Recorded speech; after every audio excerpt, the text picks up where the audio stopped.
ತಂದೆ ಹಾಗೂ ಮಗ ಊರಿನಿಂದ ಊರಿಗೆ ನಡೆದು ಮರದ ಬಳಿಯಲ್ಲಿ ಹಸಿವೆಂದು ಕೇಳಿದರು. ದಯವಿಟ್ಟು ಆ ತೊರೆನಿಂದ ನನಗೆ ಕಾನೀರು ತೆಗೆದುಕೊಳ್ಳು. ಮಗ ತೊರೆಗೆ ಹತ್ತಿದರು. ಅವರು ತೊರೆಗೆ ತಲುಪಿದಾಗ ಕೆಲವು ಬಟ್ಟೆ ತೊಳುತ್ತಿದ್ದರು.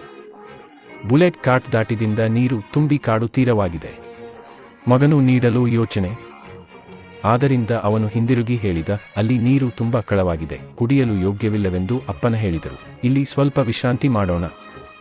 ಅರ್ಧ ಗಂಟೆ ಕಳೆದ ಮೇಲೆ ಅವನು ಮಗನಿಗೆ ತೊರೆಗೆ ನೀರು ತರಲು ಕೇಳಿದ. ಮಗು ಹಿಂತಿರುಗಿ ತೊರೆಗೆ ಸ್ವಚ್ಛ ನೀರು ಇತ್ತು.